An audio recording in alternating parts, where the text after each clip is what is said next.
भगवतो अरहतो सम्मा सम्बुद्धस्स नमो तस्स भगवतो अरहतो सम्मा सम्बुद्धस्स नमो तस्स भगवतो अरहतो सम्मा सम्बुद्धस्स। अविद्यापच्चया संखारा संखारपच्चया विज्ञानं विज्ञानपच्चया नामरूपं नामरूपपच्चया षडायतनं षडायतनपच्चया पस्सु पस्सपच्चया वेदना वेदनापच्चया तण्णा तण्णापच्चया उपादानं उपादानपच्चया भवो भवपच्चया जाति जातिपच्चया जरा मरण शोक परिदेव दुःख दोमनस्सुपायासा सम्भवन्ति एवमेतस्य केवलस्य दुःखखण्डस्य समुदयो होति।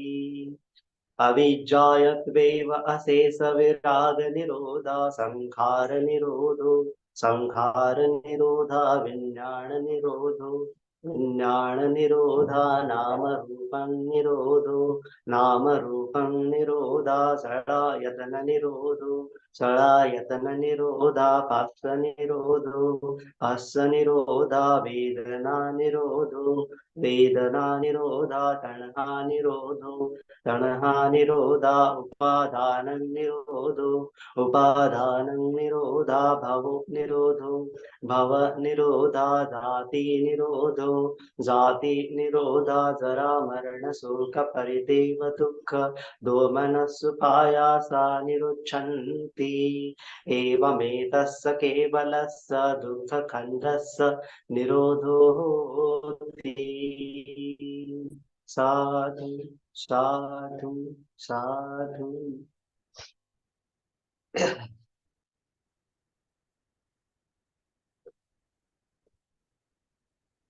विश्ववंदनीय महाकारुणिक तथागत सम्यक संबुद्ध तथागत द्वारा उपदिष्टित आर्य सद्धम्म और तथागत का पवित्र पावन साधिक कुसंग इन तीन रत्नों को त्रिवार अभिवादन करता हूँ। वैसे ही भारतीय घटने के शिल्पकार बोधिसत्व डॉक्टर बाबा साहब अम्बेडकर जिन्होंने इस भारतवर्ष में धम्म क्रांति का ऐलान किया, उस धम्म क्रांति में मैं अपने आप को समर्पित करता हूँ। वैसे ही जुड़े हुए सभी शील संपन्न श्रद्धावान उपासक उपासिकाएं बालक तथा बालिकाएं सभी के प्रति मंगल मैत्री मंगल कामना। तो आज हम बड़े ही विशेष देशना के बारे में चर्चा करने वाले हैं, जो अत्यंत गंभीर है, अत्यंत दुष्कर है। ऐसे पठिच्च समुत्पाद की देशना जो भगवान बुद्ध का कोर टीचिंग है, भगवान बुद्ध की अतिच ऐसी देशना है, उस देशना के बारे में हम थोड़ा जानने वाले हैं, उसको समझने वाले हैं।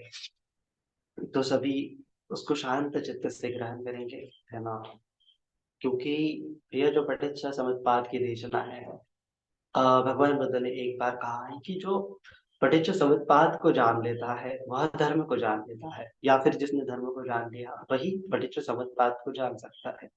तो इस अर्थ में पठिच्च समुत्पाद समझना बहुत दुष्कर है, क्योंकि एक बार आपने पठिच्च समुत्पाद समझ लिया तो आपको धर्म समझ में आ गया, ऐसा कहा जाता है ना। तो इस प्रकार से है, पुराने लोगों ने इस प्रकार से कहा है, सच्चम सतोपति संधि पच्चया कारमेव च दुर्दशा चतुरो धम्मा देशेन तुच्छ सुदुक्करा। मतलब कि सत्य के बारे में जानना, सत्वों के बारे में जानना, सत्य क्या है, सत्व क्या है, प्रतिसंधि, प्रतिसंधि कैसे होता है, नाम रूप कैसे उत्पन्न होता है, और प्रत्ययों का आकार माने कि पठिच्च समुत्पाद, इन चारों धर्मों का को जानना बहुत ही दुष्कर है ना। इसका उपदेश देना भी बहुत दुष्कर है, और उसको समझना भी बहुत क्या है, दुर्लभ है, दुष्कर है, ऐसा पुराने लोगों ने कहा है ना। और इसकी जब डेफिनेशन की गई है विशुद्ध मग्न है या फिर अन्य टीका ग्रंथ है, जब पठिच्च समुत्पाद को एक्सप्लेन करने की बारी आती है, तब बड़े बड़े आचार्यों का यह मत रहा है कि वो पठिच्चु समुत्पाद को एक्सप्लेन नहीं कर पाते हैं, या फिर पठिच्चु समुत्पाद को एक्सप्लेन करना बहुत एक साहस भरा काम है, ऐसा उन्होंने कहा है। और उसके बारे में उन्होंने कहा है, वत्तु कामो अहं अज्ज पच्चया कारण वर्णनम पतिर्थं नादि गच्छामि अज्जो गल्लो व सागरम। मतलब कि मैं आज प्रत्योग के आकार माने कि पच्चीस समुत्पाद का वर्णन करना चाहता हूँ। महासागर में बैठने के समान सहारा नहीं पा रहा हूँ। जिस प्रकार से कोई आदमी महासागर में जाता है तो कोई सहारा नहीं पाता, इधर जिधर देखो उधर घना असीम महासागर दिखाई देता है। ठीक उसी प्रकार से पठित समुत्पाद को कैसे एक्सप्लेन करें, यह भी क्या है, दुष्करता है। बड़ा ही नाजुक, बड़ा ही कठिन काम है, ऐसा उन्होंने कहा है। क्योंकि और भी कहा है कि शासनं वनिदं नाना देशना नय मंडितम पुब्बा चर्य मग्गो च अब्बो छिन्नो पवत्तति यस्मा तस्मा तदुभयं सन्निस्सा यत्थ वर्णनम आरभ्य सामी एतस् तं सुनातं समाहिता। क्योंकि यह पर्याप्ति शासन नाना देशना के न्यायों से, नाना प्रकार के न्यायों से, नाना प्रकार के तर्क वितर्कों से प्रतिमंडित है और पहले के आचार्यों का मार्ग अटूट चला आ रहा है। इसलिए इन दोनों का सहारा लेते हुए इसका अर्थ वर्णन प्रारंभ करूंगा, उसे एकाग्र चित्त होकर सुनिए। ऐसा विश्लेषण करने वालों ने, टीकाकारों ने, लेखकों ने कहा है, महान आचार्यों ने कहा है। तो इसीलिए यह पठिच्च समुत्पाद की गंभीरता है कि उन्होंने वर्णन करने के पहले समझाया है कि इसको पूरी तरह महासागर को जिस प्रकार हम एक्सप्लेन नहीं कर सकते, क्योंकि महासागर अगाध है, जिधर देखो उधर माने समझ नहीं आता कि कौन सी दिशा में जाए, है ना। तो उस प्रकार से पठित समुत्पाद की रचना बहुत ही दुष्कर है, समझाने के लिए भी, समझने के लिए भी। तो इसका साहस हम करने जा रहे हैं, तो थोड़ा गंभीरता से इस देशना को समझेंगे। और इसको, इसके अलग अलग सेशन होके आने वाले वीडियोस में हम एक एक कड़ी को, पठित समुत्पाद की एक एक कड़ी को एक्सप्लेन करेंगे, समझने की कोशिश करेंगे कि किस प्रकार से उसका अर्थ होता है। आज के देशना का उद्देश्य यह रहेगा कि पठित समुत्पाद तो क्या है वो तो सब जानते हैं, लेकिन पठित समुत्पाद की देशना किस लिए है, इस पर हमारा ज्यादा फोकस रहेगा, है ना। थोड़ा जानेंगे कि पठित समुत्पाद यह शब्द का अर्थ क्या होता है ना। शुरुआत करेंगे। तो पठिच्च समुत्पाद ये दोनों शब्दों से बना हुआ है ना। पठिच्च और समुत्पाद। पठिच्च माने कि कारण, और समुत्पन्न माने कि उत्पन्न होना, है ना। तो कभी कभी कैसा होता है कि बहुत सारे लोग जो हुए, भगवान बुद्ध के समय में भी बहुत सारे दार्शनिक हुए हैं। 62 टाइप्स के मत, वो फिलोसफी उन जमाने में हुआ करती थी, आज भी बहुत सारे मत है। तो कई की जो मतावलंबी है वह क्या करते हैं कि उत्पत्ति को ही क्या बोलते हैं, पटिच्च समुपन्न बोलते हैं। जैसे कि ये सृष्टि की उत्पत्ति प्रकृति और पुरुष से हुई, ऐसा योग दर्शन में मानते हैं। या फिर कोई मानता है कि ईश्वर के द्वारा इस सृष्टि का सृजन हुआ है, तो उस उत्पत्ति को ही पटिच्च समुप्पाद कहते हैं, है ना। तो केवल उत्पत्ति हो रही है, केवल कहीं पे किसी चीज का उत्पन्न मतलब विकास हो रहा है, जैसे मनुष्य की उत्पत्ति हुई है, या फिर किसी सत्वों की उत्पत्ति हुई, किसी प्राणी की उत्पत्ति हुई है। तो बहुत सारे दार्शनिक लोग केवल उत्पत्ति के आधार पर ही अपनी फिलोसॉफी को बताते हैं कि मनुष्य की उत्पत्ति हुई है, आत्मा की वजह से हुई है, आत्मा की उत्पत्ति हुई है, परमात्मा की वजह से हुई है। इस प्रकार से वह उत्पत्ति को ही आरंभ बिंदु मानकर उसकी देशना करते हैं, अपने धर्म की देशना करते हैं, अपनी फिलोसॉफी की देशना करते हैं। लेकिन इस अर्थ में पठिच्च समुत्पाद नहीं है, है ना। वह थोड़ा गहन अर्थ में है, केवल उत्पाद मात्र पठिच्च समुत्पाद नहीं है ना। तो क्या है पठिच्च समुत्पाद, इस पर हमें थोड़ा सोचना चाहिए कि हेतु और प्रत्यय से, हेतु और प्रत्यय को जानना, मतलब कि क्या होता है, पठित समुत्पाद होता है। मतलब कि ना केवल किसी चीज की उत्पत्ति जानना, बल्कि उत्पत्ति के साथ साथ उस उत्पत्ति के कारणों को जानना, उस कारणों की मीमांसा करना ही पठित समुत्पाद है। हेतु के साथ प्रत्यय को जानना, हेतु के साथ फल को जानना, कारण के साथ फल को जानना, है ना। माने कि अभी जैसे वर्षा काल हो रहा है, वर्षा काल में हम देखते इधर उधर हरियाली हरियाली है, छोटे छोटे पौधे खिलते हैं। लेकिन वर्षा काल के पहले जो ग्रीष्म काल होता है, ग्रीष्म काल में तो पौधे होते नहीं है, हरियाली होती नहीं है। अचानक से बारिश आ जाती है और पौधे खिलने लगते हैं। तो अगर कोई देखता है तो देखता है कि पौधा जमीन से आ रहा है, तो वो सोचेगा कि पौधे की उत्पत्ति जमीन से हो रही है, बारिश पड़ने की वजह से पौधे की उत्पत्ति जमीन से हो रही है। या फिर बहुत बार जब हम छोटे थे तो क्या होता था कि जब बारिश होती है तो पहले बारिश में जो मेंढक है ना, फ्रॉग है, टैडपोल है, वो फ्रॉग जो है उसके छोटे छोटे बच्चे आते हैं। तो बहुत सारे लोग, बूढ़े लोग कहते थे कि वो बारिश से गिरते हैं, है ना। तो वो बारिश से गिरते हैं और जमीन पर उत्पन्न होते हैं मेंढक लोग, है ना। इस प्रकार से उनकी मान्यता थी, क्योंकि उनको कारण नहीं पता था कि ये मेंढक कहाँ से आते हैं।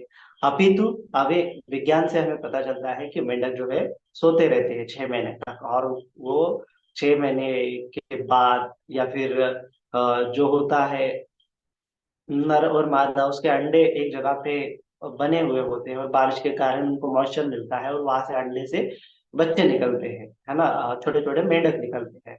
तो पहली बारिश के कारण बहुत सारे अंडे होते हैं, तो बहुत सारे अंडों से बहुत सारे बच्चे निकलते हैं। तो ये होता है कि केवल उत्पत्ति को देखेंगे तो उत्पत्ति के कारण को हम अच्छे से नहीं जान पाएंगे, इसीलिए कारणों के साथ अगर उत्पत्ति को देखेंगे तो हम पूरी तरह से किसी भी चीज की उत्पत्ति को अच्छे से जान पाएंगे। अदरवाइज अच्छे से नहीं जानेंगे तो मिथ्या दृष्टि में पड़ सकते हैं, है ना।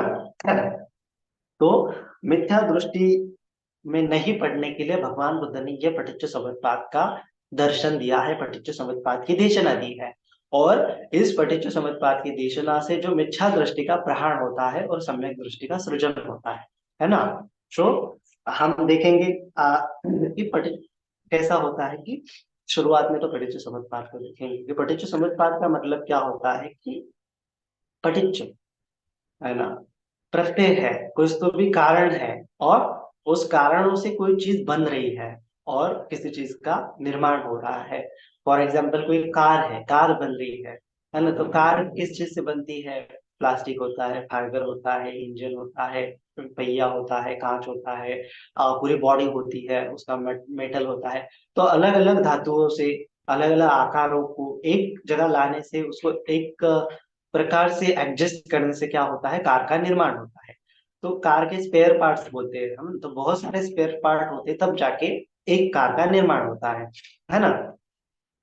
तो कार का उत्पन्न कैसे हुआ है? उन स्पेयर पार्ट के साथ ही कार उत्पन्न हुई है। अगर हम देखेंगे तो स्पेयर पार्ट के अलावा कार का अस्तित्व नहीं है। जैसे कि ये अपना हम देखते हैं मिलिंद प्रश्न में उदाहरण आया है ना कि एक बार मिलिंद राजा नागसेन स्थविर को बोलता है कि नागसेन क्या है ना, क्या आपकी बॉडी नागसेन है, क्या आपका चित्त नागसेन है, या फिर कोई नागसेन आपके भीतर है। तब नागसेन स्थविर जो है रथ का उदाहरण देते हैं कि क्या आप घोड़ों को रथ कहोगे? तो राजा बोलता है नहीं। क्या आप पहियों को रथ कहोगे? तो बोलता है नहीं।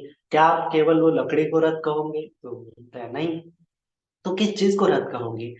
जब सारी चीजें एक होगी, घोड़ा होगा, रथ होगा, पहिया, सॉरी, घोड़ा होगा, पहिए होंगे, लकड़ी होगी, उसका स्ट्रक्चर होगा, पैटर्न होगा, वो सारी चीजें जब मिलेगी तब जाके उस वस्तु को, उस समत्पन्न वस्तु को, सारे वस्तुओं के जुड़ाव को क्या कहा जाता है?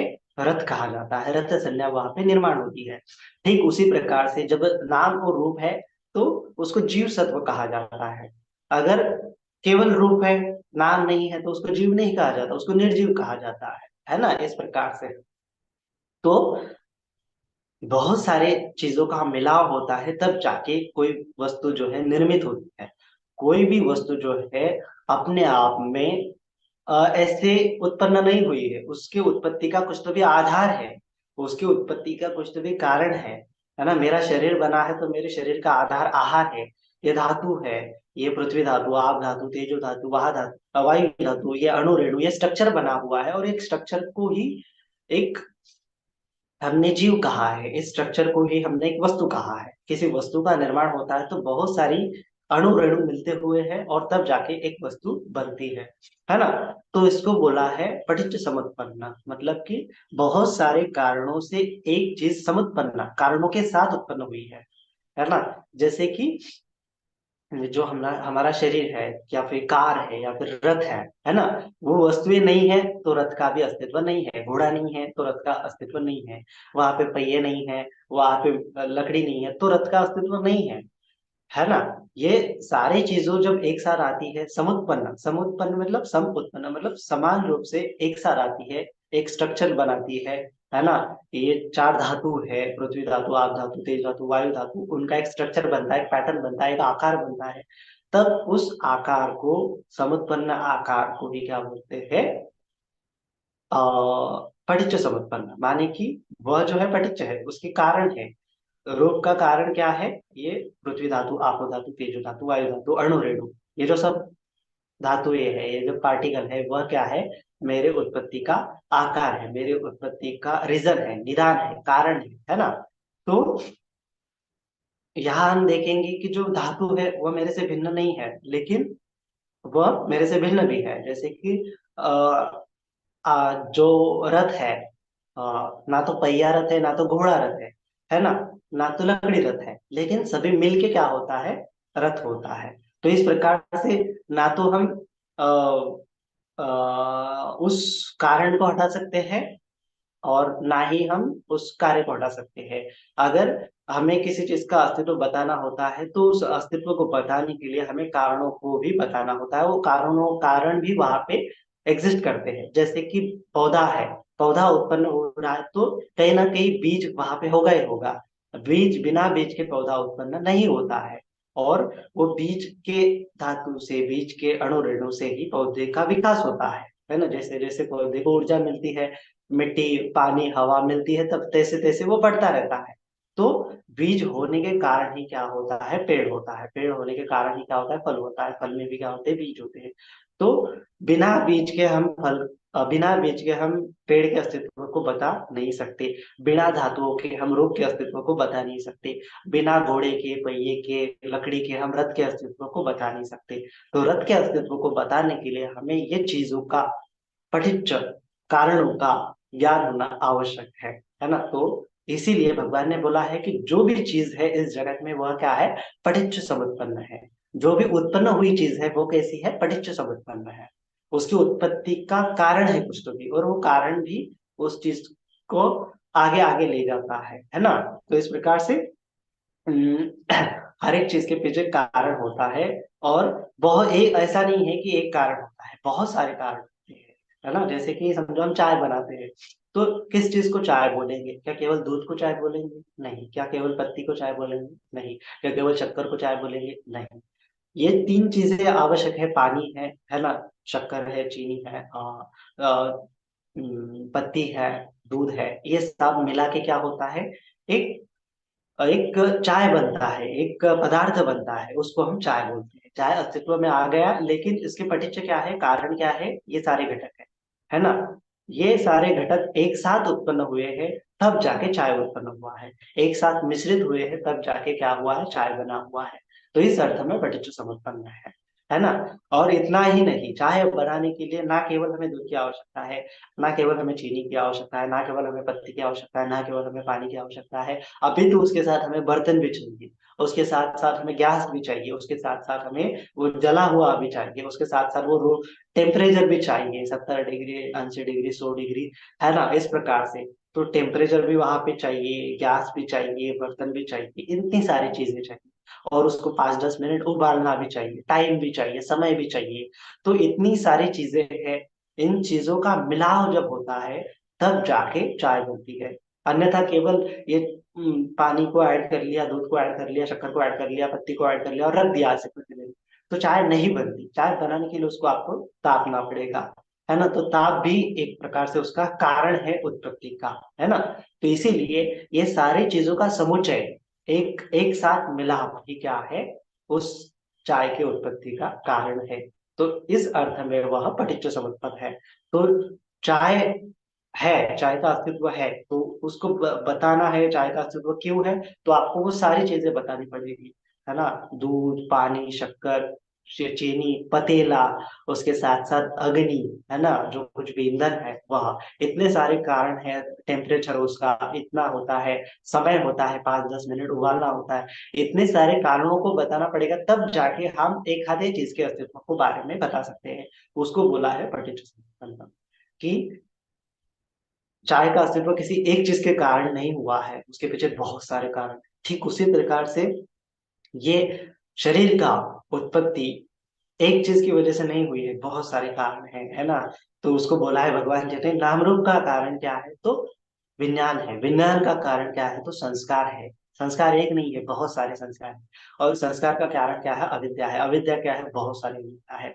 तो इस प्रकार से अविद्या भी बहुत सारे हैं, संस्कार भी बहुत सारे हैं, विज्ञान नाम रूप, इस प्रकार से क्या होता है, बहुत सारे घटक एक जगह पे आते हैं, तब जाके एक वस्तु का निर्माण होता है। और वह एक वस्तु भी क्या कर सकती है, फिर दूसरी चीज का कारण बन सकती है। जैसे कि दूध से दही बनता है, दही से लोही, लोही से तूप बनता है ना। तो तूप से फिर घी वगैरह जो होता है, समझो आगे की चीजें हैं। तो इस प्रकार से एक चीज से दूसरी चीज उत्पन्न होती है, दूसरी चीज से तीसरी चीज उत्पन्न होती है, तीसरी चीज से चौथी चीज उत्पन्न होती है। तो ये श्रृंखला है, ये सृष्टि की, सृजन की श्रृंखला इस प्रकार से उत्पन्न हुई है। तो इस प्रकार से क्या है, इदम प्रत्ययता बोला है, इदम प्रत्ययता, या फिर इदम प्रत्ययता, कि यह है ना, चीनी है, पानी है, ये शक्कर वगैरह इतनी सारी चीजें हैं, तब जाके इद प्रत्यय था, ईद प्रत्यय था चाय, है ना। इतनी सारी चीजें हैं, इसके प्रत्यय से चाय बन रही है। इतनी सारी चीजें हैं, पृथ्वी धातु, आपो धातु, तेजो धातु, वायु धातु, विज्ञान, संस्कार, वेदना, स्पर्श, इतनी सारी चीजें हैं, तब जाके नाम रूप बन रहा है, जीव का निर्माण हो रहा है। तो इदम प्रत्ययता बोला है, माने कि इतने सारे प्रत्ययों के साथ कोई चीज घटित हो रही है, तो उसको समुत्पन्न बोलते हैं। वह एक चीज से उत्पन्न नहीं है, बहुत सारी चीजों से उत्पन्न है। तो इस प्रकार से प्रत्यक्ष समुत्पन्न है। तो ऐसा गहन उद्देश्य है, यह सृष्टि की सच्चाई है। अगर इसको इस प्रकार से नहीं समझेंगे, किसी गलत ढंग से समझेंगे, तो मिथ्या दृष्टि उत्पन्न होती है। अगर इसको सही ढंग से समझेंगे, तो सम्यक दृष्टि उत्पन्न होती है। इसीलिए मिथ्या दृष्टि के विनाश के लिए, मिथ्या दृष्टि को खत्म करने के लिए भगवान बुद्ध ने यह गंभीर देशना बताई है ना। तो कोई कोई लोग जैसे समझे, जैसे समझेंगे कि कोई कोई लोग क्या करते हैं कि अ, मिथ्या दृष्टि मानते हैं, बहुत सारी मिथ्या दृष्टि है। थोड़े से जानेंगे, कोई बोलते हैं आत्मा है वह नित्य है, परमात्मा है वह नित्य है, ईश्वर है नित्य है ना। कोई कोई अहेतुक दृष्टि वाला होता है, कोई कोई नास्तिक दृष्टि वाला होता है, कोई कोई विषम हेतुक दृष्टि वाला होता है। तो अनेक प्रकार की दृष्टियां होती है। तो इन दृष्टियों को तोड़ने के लिए प्रत्यक्ष समुत्पाद ये बहुत इंपॉर्टेंट रोल प्ले करता है ना। तो थोड़ा सा समझेंगे इसके बारे में। पටිच्च समुत्पाद का अर्थ हो गया। अभी यह कैसे सम्यक दृष्टि को उत्पन्न करता है, कैसे मिथ्या दृष्टि को नष्ट करता है, इसके बारे में समझेंगे।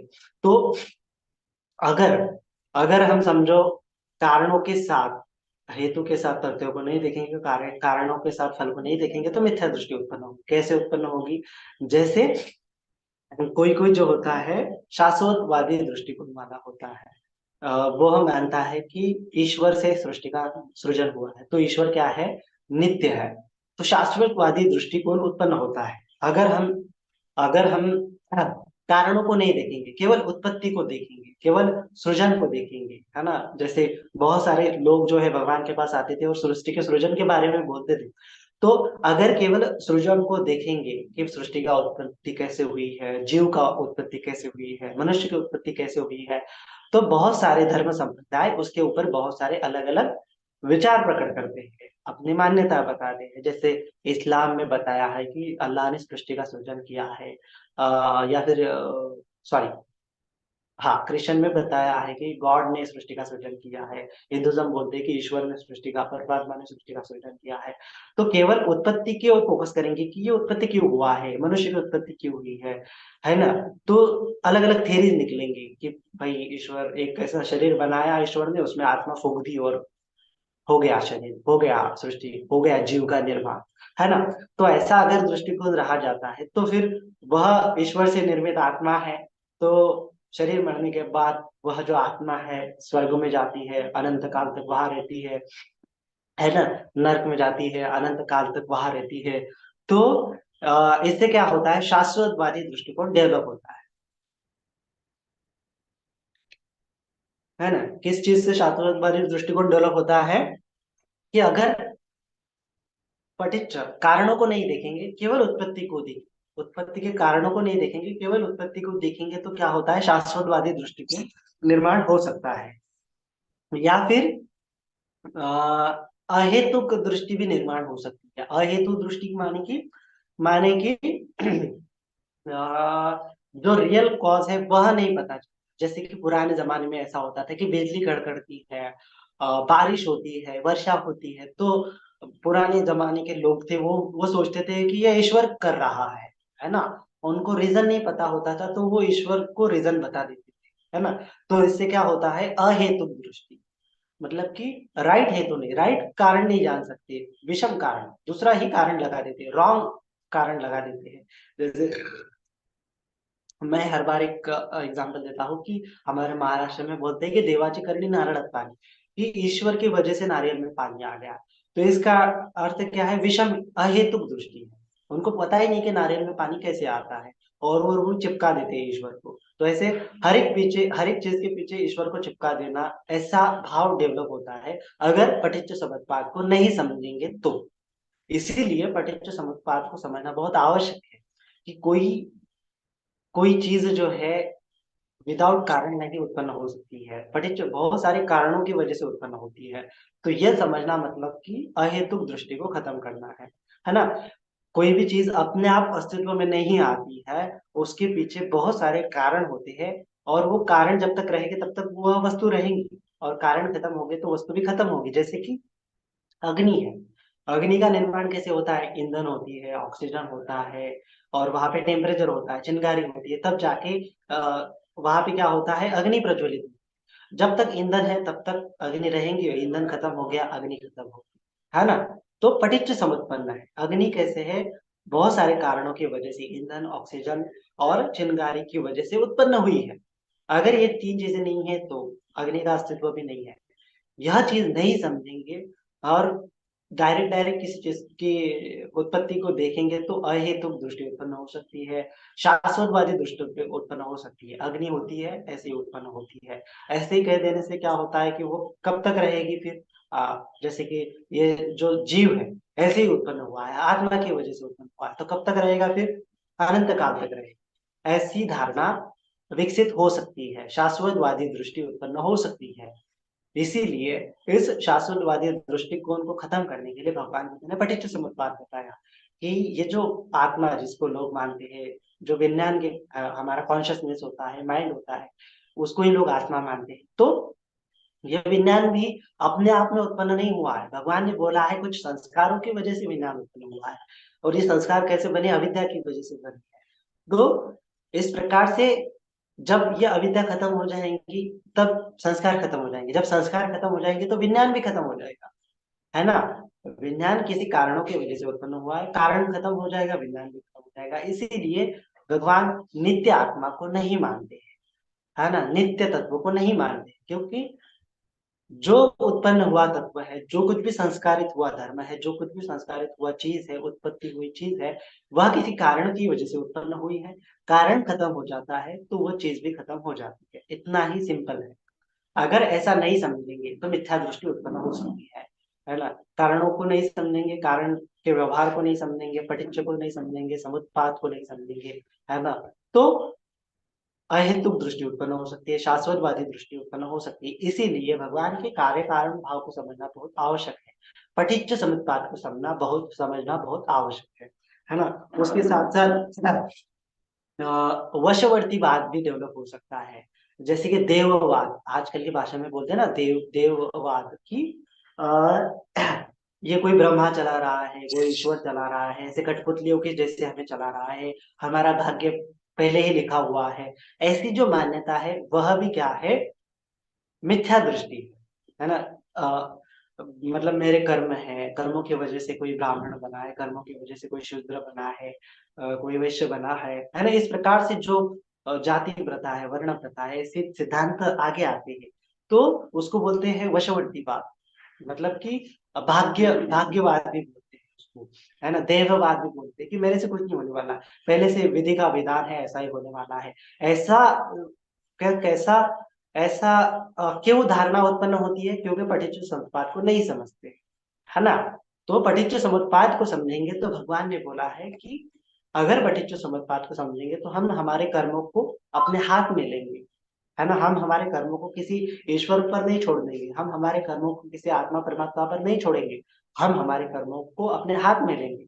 हाँ, मेरे कर्मों की वजह से मुझे दुख मिल रहा है, तो मेरे हाथ में है कर्म करना। मैं अच्छे कर्म करूंगा तो अभी मेरे दुख का छुटकारा हो जाएगा। अकुशल चित्तों की वजह से मुझे कर्म दुख भोगने मिल रहा है, तो कुशल चित्त उत्पन्न करके मैं दुख से मुक्त हो सकता, है ना। इस प्रकार से भगवान ने अत्यधिक भाव बोला है कि ये दैववाद दृष्टिकोण से छूटना, कि हाँ मैं अभी मुक्त हो सकता हूँ। अभी बोलते हैं कि बहुत सारी पारमिता वगैरह, लेकिन हम एक दिन में भी पारमिता पूरी कर सकते हैं अगर उस पारमिता को पूरा करने का ज्ञान हमें प्राप्त होता है। जैसे भगवान जो है बताते हैं धम्म देसना, दुख दुख सत्य, दुख समुदय सत्य, दुख निरोध सत्य, दुख निरोध परिपरिगामिनी सत्य। तो चार आर्य सत्य को अगर समझेंगे तो चुटकी में हम मुक्त हो सकते हैं, है ना। इसके लिए केवल ज्ञान के कारण हम मुक्त होते हैं, अज्ञान के कारण, अविद्या के कारण हम दुख कर रहते हैं, दुख चक्र में रहते हैं। तो इतना समझने मात्र से पටිच्च समुप्पाद की थ्योरी समझ में आती है। अगर पටිच्च समुप्पाद नहीं समझेंगे तो हमारे कर्म को किसी दूसरी चीजों पर, दैववाद में, कर्म सिद्धांत में मैं कुछ नहीं कर सकता, सब पहले से डिसाइड है, मैं उतना सक्षम नहीं हूँ, इस प्रकार से ये जो है मिच्छा कर्मांत की ऊपर हमारी श्रद्धा डेवलप हो सकती है। तो इसको खत्म करने के लिए हमें सम्यक कर्मांत समझना आवश्यक है। सम्यक कर्मांत समझने के लिए पठित कि हाँ भगवान ने बोला है कि दुख का कारण है, उस कारण को हटा दिया जाए तो दुख खत्म हो जाएंगे। अकुशल चित्त, मेरे चित्त के राग द्वेष मोह मेरे दुख का कारण है, राग द्वेष मोह में आज भी हटा सकता हूँ। तो उतना मेरे को क्या करना चाहिए, एफर्ट्स करना चाहिए। इसीलिए भगवान ने सत्यपट्ठान सूत्र में बोला है ना कि 7 दिनों में भी आप मुक्त हो सकते हैं। इतना क्यों उन्होंने बताया, इतना कॉन्फिडेंस से क्यों बताया? क्योंकि पටිच्च समुप्पाद के कारण, है ना। हेतु और प्रत्यय के कारण, हेतु और प्रत्यय से अगर हम चित्त को परिशुद्ध करते हैं तो मुक्त हो सकते हैं, दुखों से मुक्त हो सकते हैं, निर्वाण को प्राप्त कर सकते हैं। अगर निर्वाण को प्राप्त करने का हेतु प्रत्यय पता नहीं तो कभी नहीं प्राप्त कर सकते, अगर पता है तो एक ही दिन में भी प्राप्त कर सकते। तो इस प्रकार से इसीलिए हमें सम्यक दृष्टि बार बार डेवलप करनी चाहिए, बार बार धम्म श्रवण करना चाहिए, बार बार चिंतन मनन करना चाहिए, दोनों से मन स्वीकार करना चाहिए, धम्म चर्चा करनी चाहिए। तो ये प्रज्ञा विकसित करने के लिए बहुत आवश्यक है ना। तो इसीलिए अगर पටිच्च समुप्पाद नहीं समझेंगे, केवल उत्पत्ति को देखेंगे तो क्या हो जाएगा, हम शाश्वतवाद, अहेतुक दृष्टि, दैववाद, विषम हेतुवाद इसमें फंस जाए, है ना। इसलिए पටිच्च समुप्पाद समझना आवश्यक है। और दूसरा है कि समुत्पाद को समझेंगे तो क्या हो जाएगा, जो उच्छेदवादी दृष्टि है उससे छुटकारा हो जाएगा, है ना। जैसे बहुत सारे लोग, आजकल के लोग बोलते हैं कि सब उच्छेदवादी, जन्म हो रहा है मरने के बाद कुछ नहीं, ऐसी जो दृष्टि होती है वह भी मिथ्या दृष्टि है, उच्छेदवादी दृष्टि है। उसको कई बार नास्तिक का दृष्टि भी बोला है, मिथ्या का दृष्टि, नास्तिक दृष्टिकोण भी बोला है कि मरने के बाद कुछ नहीं होता, ऐसे जो लोग बोलते हैं, तो उनको समुत्पाद का कंसेप्ट समझना बहुत आवश्यक है ना। जो कुछ भी समुत्पाद हो रहा है, जो कुछ भी चीजें इकट्ठा हो रही है ना, वह चीजें भी दूसरी चीज का निर्माण कर सकती है ना। जैसे कि बीज से पौधा इकट्ठा हो रहा है, तो पौधा भी एक बीज को निर्माण कर सकता है, पौधा भी एक फल को निर्माण कर सकता है, और वो फल भी एक बीज को निर्माण कर सकता है ना। तो ऐसा नहीं केवल वृक्ष हो गया, वृक्ष हो जाने के बाद सब खत्म हो गया, या फिर वृक्ष को फल आ गए, फल आने के बाद सब खत्म हो गया, फल पकने के बाद, टूटने के बाद सब खत्म हो गया, ऐसा खत्म नहीं होता है। अगर समुत्पाद को समझे तो ऐसा दृष्टिकोण का त्याग होता है, उच्छेदवादी दृष्टिकोण का त्याग होता है ना। उच्छेदवादी क्यों मानते हैं कि सब मरने के बाद खत्म हो जाने वाला है? क्योंकि वह वो ऊर्जा को नहीं समझ पाते, वह इस कार्य कारण भाव को समझ नहीं पाते, अक्षम रहते कार्य कारण भाव को समझने के लिए। अगर चेतना रहेगी, अगर चेतना को ऊर्जा मिलेगी तो ऊर्जा और चेतना के साथ ही क्या होता है, पुनः दूसरी ऊर्जा और चेतना उत्पन्न हो सकती है। अगर अविद्या रहती है, संस्कार रहते हैं, तो उस संस्कार से पुनः चेतना निर्माण होगी, चेतना से फिर से नाम रूप निर्माण होगा, नाम रूप से षडायतन और हमारा अस्तित्व जो है निर्माण होगा। तो इस प्रकार से जो कुछ भी रीजन है, जो कुछ भी उत्पन्न हो रहा है, वह उत्पन्न हो रहा है, वह भी किसी चीज को, अन्य चीज को उत्पन्न करता है। इस प्रकार से समुत्पाद का अर्थ है। जैसे कि समझो हम देखते हैं इलेक्ट्रिसिटी है, इलेक्ट्रिसिटी से लाइट बल्ब जल रहा है, फैन जल रहा है। अभी हमें लगता है कि ये जो फैन जल रहा है, इलेक्ट्रिसिटी जल रहा है, ये सब वेस्टेज जा रहा है। नहीं, वेस्टेज नहीं जाता है। अगर हम उसकी एनर्जी इकट्ठा करेंगे, है ना, अगर समझो ये लाइट है, ये लाइट बल्ब है, उसके आगे हम सोलर पैनल लगा देंगे, तो सोलर पैनल से भी हम वो एनर्जी को इकट्ठा कर सकते हैं और दूसरा लाइट जला सकते हैं, है ना। पंखे से है, जो है पंखा घूम रहा है, हवा आ रही है, तो हवा से फिर छोटा सा हम ऐसा पवन चक्की बना सकते हैं, और हवा से पवन चक्की घूमेंगी और फिर से उसकी इलेक्ट्रिसिटी हम निकाल सकते हैं। तो पूरी तरह से उच्छेद नहीं होता है, कुछ तो भी शेष बचा रहता है, और उस शेष के कारण फिर से क्या हो सकता है, आ, आ, किसी चीज का सृजन हो सकता है ना। इसीलिए किसी भी चीज, अगर कोई चीज खत्म हो रही है, तो पूरी तरह से खत्म नहीं होती है, उसकी वजह से दूसरी चीज का अस्तित्व निर्माण होता है ना। ये भाव जो है समुत्पन्न है। समुत्पन्न मतलब कि वह चीजें किस चीज को उत्पन्न करती है, उस किसी चीज को उत्पन्न करने की क्षमता रखती है। जैसे फल जो है बीज को उत्पन्न करने की क्षमता रखता है, उसी प्रकार से यह जो नाम रूप है, ये जो मरण है, ये जो अविद्या है, ये जो संस्कार है, पुनः नाम रूप को, पुनः विज्ञान को, पुनः चेतना को उत्पत्ति करने की क्षमता रखती है। इसीलिए पुनर्भव होता है, पुनः जन्म होता है, पुनः जाति होती है, पुनः जरा मरण होता है। ये चक्र होता है, बार बार होता है। क्यों होता है? क्योंकि ये पटिच्च समुत्पन्न है ना। ऐसा नहीं कि एक बार उत्पन्न हो गया, कोलैप्स हो गया, खत्म हो गया। वो खत्म हमें करना पड़ेगा, उस चेतना के प्रवाह को, उस ऊर्जा को, उस तृष्णा को हमें निरोध करना पड़ेगा, तब जाके वो खत्म होगा, है ना। लेकिन जब तक ये चेतना रहेगी, जब तक ये संस्कार रहेंगे, जब तक ये तृष्णा रहेगी, तब तक ये भव संसार रहेगा। जाति रहेगी, जाति से जरा मरण रहेगा, जन्म रहेगा, जन्म है जहाँ जरा है, व्याधि है, दुख है, दोमनस है, मृत्यु है, दुख है। इस प्रकार से ये दुख चक्र चलता रहेगा, है ना। जब तक ये तृष्णा की साइकिल को खत्म नहीं करेंगे, अविद्या की साइकिल को खत्म नहीं करेंगे, तब तक ये चलता रहेगा। तो इस प्रकार से जब हम समुत्पन्न चीजों को देखते हैं, तब क्या होता है, उच्छेदवादी दृष्टि का प्रहण होता है। उसके साथ साथ अक्रियावादी दृष्टि होती है। अक्रियावादी माने कि अक्रियावादी दृष्टि है, नास्तिका दृष्टि। नास्तिका दृष्टि भी माने कि कोई कोई लोग बोलते हैं पाप नहीं है, पुण्य नहीं है ना। या अक्रियावादी दृष्टि में बोलते हैं कि हिंसा करो, कुछ नहीं होने वाला, मारो काटो, शील भंग करो, कुछ नहीं विपाक मिलने वाला, मरने के बाद सब क्या होने वाला है, सेम ही होने वाला है। तो ऐसा भी नहीं, तो उसको बोला अक्रियावादी दृष्टि। तो इसीलिए जो अक्रियावादी है वो कर्म सिद्धांतों को नहीं मानते। वो बोलते हैं कि कर्म घटित ही नहीं होता, कुछ हेतु नहीं होता, कुछ कुशल नहीं होता, कुछ अकुशल नहीं होता, है ना। तो ऐसी दृष्टि भी मिथ्या दृष्टि है। अगर सम्यक दृष्टि से देखेंगे तो कुशल कर्मों के कारण हमें सुख प्राप्त होता है, अकुशल कर्मों के कारण हमें दुख प्राप्त होता है। जो जो हमारे जीवन में दुख आता है वो अकुशल कर्मों के कारण होता है, जो जो हमारे जीवन में सुख आता है वो कुशल कर्मों के कारण होता है। लेकिन जो अक्रियावादी होते हैं वो बोलते हैं मारो काटो, कुछ होने वाला नहीं है ना। उसको ही उसके साथ साथ ही नास्तिका दृष्टि होती है। नास्तिक लोग बोलते हैं कि पाप नहीं है, पुण्य नहीं है ना, कोई ब्राह्मण नहीं, कोई सत्पुरुष नहीं है, कोई मुक्त पुरुष नहीं है, कुछ नहीं है, निर्वाण नहीं है, मोक्ष नहीं है। इस प्रकार से जो दृष्टि रखते हैं वो बोलते हैं नास्तिका दृष्टि। तो वो दृष्टि भी क्यों होती है? क्योंकि वो पटिच्च समुप्पाद को नहीं समझते। हम्म। तो अगर पटिच्च समुप्पाद को समझेंगे, समुत्पन्न को समझेंगे कि कोई चीज उत्पन्न हो रही है, तो वो दूसरी चीज को उत्पन्न करने की क्षमता रखती है, ऐसा अगर समझेंगे, तब जाके ये नास्तिक दृष्टि का प्रहरण होगा, अक्रियावादी दृष्टि का प्रहरण होगा, उच्छेदवादी दृष्टि का प्रहरण होगा।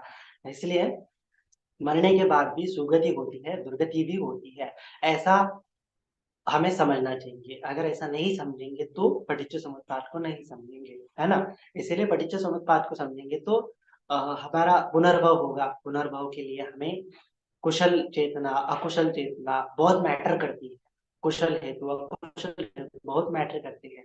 तो हमारे जैसे संस्कार होंगे, हमारे जैसे कर्म होंगे, कर्म संस्कार होंगे, उस प्रकार से हमें जन्म मिलेगा। ज्यादा अकुशल होगा, ज्यादा हमने हिंसा की होगी, दुराचार किया होगा, शील भंग किया होगा, तो हम दुर्गति को जाएंगे, अपाय गति को जाएंगे, वहां दुख भोगेंगे। अगर ज्यादा हमारा कुशल कर्म होगा तो हम सुगति को जाएंगे, देवता गति को जाएंगे, वहां सुख का अनुभव करेंगे, है ना। तो इस प्रकार से ये संस्कारों के कारण, कर्म संस्कारों के कारण हमारा यह नाम रूप उत्पन्न होता है ना। इसीलिए पशु है, पक्षी है ना, ये सारे सत्व है, वो ऐसे भिन्न भिन्न क्यों है, उनके आकार विकार, उनका नाम रूप भिन्न भिन्न क्यों है, क्योंकि कर्म संस्कार अलग है ना। वो कर्म संस्कार अलग क्यों है, क्योंकि वो अविद्या के कारण। अविद्या ऐसे क्यों है, क्योंकि तृष्णा के कारण। तृष्णा ऐसे क्यों है, क्योंकि उनके मन के संस्कारों के कारण। तो इस प्रकार से भगवान ने ये साइकिल बताया है ना। तो इस साइकिल को हमें समझना है। तो भगवान अलग अलग प्रकार से पठित समुत्पाद की देशना देते हैं। कभी कभी भगवान जो है आरंभ से लेके अंत तक देशना देते हैं कि अविद्या पश्चात संखार, संखार अविद्या की वजह से ये सृष्टि का सृजन हुआ, फिर संस्कार बने, फिर विज्ञान बना, फिर नाम रूप बना, फिर है ना षडायतन बने, फिर हम बने, हम वेदना बने, तृष्णा बनी, फिर उपादान बने, भव बने, फिर मरने के बाद जाति, जाति के बाद पूरा जरा मरण, ऐसा बना। तो इस प्रकार से भगवान दर्शना देते हैं। कभी कभी भगवान डायरेक्ट डायरेक्ट बीच से देशना देते हैं। बीच से देशना देते हैं मतलब कि डायरेक्ट वर्तमान काल से बताते हैं। मतलब कि वर्तमान काल से बताते हैं, मतलब कि डायरेक्ट वेदना से शुरू करते हैं कि कभी कभी हमें वेदना होती है, जैसे ये है आंखों से अच्छा वेदना होती है, बॉडी से अच्छा वेदना होती है, संवेदना होती है। उस संवेदनाओं का हम अभिनंदन करते हैं। तो अभिनंदन करने से उपादान बनता है, उपादान बनने से भव बनता है, भव बनने से जाति बनती है, जाति बनने से जरा मरण शोक, शोक होता है। अगर वेदना का ज्यादा आस्वाद लेंगे तो क्या हो जाएगा, वह आस्वाद के कारण दुख ज्यादा आएगा, आदिनव ज्यादा आएगा, दुख ज्यादा आएगा। अगर वेदना को समता से देखेंगे तो दुख का निरोध हो जाएगा। ऐसा भी भगवान बीच से भी पठित समुत्पाद बताते हैं, है ना। कभी कभी भगवान बीच से लेके आरंभ तक, कभी कभी बीच से लेके अंत तक बताते हैं, कभी कभी बीच से लेके आरंभ तक भी बताते हैं। मतलब कि बताते हैं भगवान की कभी कभी आहार, आहारों का निदान क्या है, आहार हमें क्यों लगता है, तो तृष्णा की वजह से हमें आहार लगता है। तृष्णा होती है इसीलिए हमें आहार की आवश्यकता होती है ना। फिर तृष्णा का निदान क्या होता है, तृष्णा क्यों उत्पन्न होती है, तो वेदना की वजह से तृष्णा उत्पन्न होती है। वेदना क्यों उत्पन्न होती है, स्पर्श की वजह से वेदना उत्पन्न होती है। स्पर्श क्यों उत्पन्न होता है, षडायतन होते हैं इसलिए स्पर्श होता है। षडायतन क्यों होती है, नाम रूप के कारण षडायतन होते हैं। नाम रूप क्यों होता है, विज्ञान के कारण नाम रूप होता है। विज्ञान क्यों होता है, संस्कार के कारण होता है। संस्कार क्यों होते हैं, अविद्या के कारण होते हैं। कभी कभी इसी प्रकार से बीच से लेके अंत तक भी भगवान जो है देशना देते हैं। कभी कभी भगवान उल्टे क्रम से देते हैं, या फिर कभी कभी सीधे क्रम से दिखाते हैं। कभी कभी अनुलोम बताते हैं, कभी कभी पटुलोम बताते हैं। जैसे कि कभी कभी वर्तमान से बताते हैं कि जाति के प्रत्यय से जरा मरण होता है। तो भिक्षुओं, जाति के प्रत्यय से जरा मरण होता है, ऐसा तुम इससे तुम क्या समझते, है ना। कि मतलब किसी का जन्म हुआ है तो उसको जरा होगी, मतलब वो बूढ़ा होगा, वो मरेगा। इस अर्थ से तुम क्या समझते हो, है ना, ऐसा होता है कि नहीं होता है। तो भिक्षु बोलते हैं कि हाँ भगवान, ऐसा होता है। जब जन्म होता है तो व्यक्ति बूढ़ा होगा, व्यक्ति जर्जर होगा, व्यक्ति को व्याधि होगी, व्यक्ति मर जाएगा। तो दुख है कि नहीं है, तो है भगवान। तो ये जाति का कारण क्यों है, अगर भव होगा, भव की परिकल्पना की होगी, अगर उपादान होगा, अगर तृष्णा होगी, अगर पिछले कर्म संस्कार होगी, उपादान होंगे, तो क्या जन्म होगा कि नहीं होगा। उपादान होगे तो दुख होगा कि नहीं होगा, तो बोलते हैं भगवान हाँ उपादान होगा तो दुख होगा। तो उपादान क्यों होगा, तृष्णा होगी तो उपादान होगा, ऐसा है कि नहीं, तो बोलते हैं हाँ भगवान, तृष्णा होगी तो ही उपादान होगा। तो तृष्णा क्यों होती है, वेदना के प्रति आसक्त हुए तो तृष्णा होती है कि नहीं होती है, तो भगवान हाँ, भिक्षु बोलते हैं कि हाँ भगवान, वेदना के प्रति आसक्ति जगाए तो तृष्णा होती है, दो मन से जगा तो तृष्णा होती है। तो इस प्रकार से भगवान बोलते हैं कि स्पर्श होगी तो वेदना होगा, है ना। ऐसा हो, ऐसा तो मानते हो कि नहीं मानते, तो भिक्षु बोलते हैं कि हाँ भगवान, जब जब स्पर्श होगा तब तब वेदना होगी, ऐसा हम मानते हैं। तो भगवान बोलते हैं ये स्पर्श भी क्यों होता है, सनातन है तभी स्पर्श होता है, ऐसा तो मानते हो कि नहीं बोलते। तो भगवान बोलते हैं हाँ, जब चक्षु होगे तो रूप देखेंगे, जब कान होंगे तो ध्वनि सुनाई देगा, ध्वनि का स्पर्श होगा, जब बॉडी होगी तब जाके काया का स्पर्श होगा, है ना, किसी चीज का स्पर्श होगा। तो तुम ऐसा हम मानते हैं भगवान। तो ये स्पर्श की अनुभूति षडायतन से होती है। षडायतन भी क्यों उत्पन्न होता है, ये नाम रूप है, ये बॉडी है और माइंड है, इसकी वजह से ही हमें ये षडायतन इंद्रिय प्राप्त होती है। ऐसा तुम मानते हो कि नहीं मानते हो। तो भिक्षु बोलते हैं कि हाँ भगवान, हम ऐसा मानते हैं। जब जब ये बॉडी माइंड है, जब जब ये नाम और रूप है, तभी जाके षडायतन होते हैं, ऐसा हम मानते हैं। तो ये नाम रूप का अस्तित्व भी विज्ञान के कारण होता है। जब विज्ञान ही नहीं तो ये नाम रूप भी काम के लायक नहीं होता है। ऐसा तुम मानते हो कि नहीं मानते हो। तो भिक्षु बोलते हैं हाँ भगवान, जब चेतना ही नहीं होगी, कॉन्शियसनेस ही नहीं होगा, तब ये बॉडी और ये माइंड विकसित नहीं होगा, वो ये काम नहीं करेगा, ऐसा हम मानते हैं। तो इस प्रकार से पटिच्च समुप्पाद की दीदी अलग अलग पहलू से, अलग एंगल से उसको समझ सकते हैं, और उसको अलग अलग एंगल से, अलग अलग पर्याय से हमें समझना चाहिए, और बार बार उसका चिंतन मनन करना चाहिए, और वही हमें दुख से मुक्त करा सकता है ना। अगर हम अनुचित समुप्पाद का दुख की उत्पत्ति का कारण भगवान ने बताया है। दुख समुदय सत्य, मतलब कि अनुलोम पटिच्च समुप्पाद, अविद्या की वजह से तृष्णा वगैरह उत्पन्न होती है। अगर उसको पटों से जाएंगे, अविद्या का निरोध करने से संस्कार का निरोध पीटीसी करके जाएंगे, तो दुख निरोध आर्य सत्य समझ में आता है। तो ऐसा समझते हैं, है ना। अनुलोम करेंगे तो दुख समुदय आर्य सत्य है, पटिलोम करेंगे तो दुख निरोध आर्य सत्य समझ में आता है।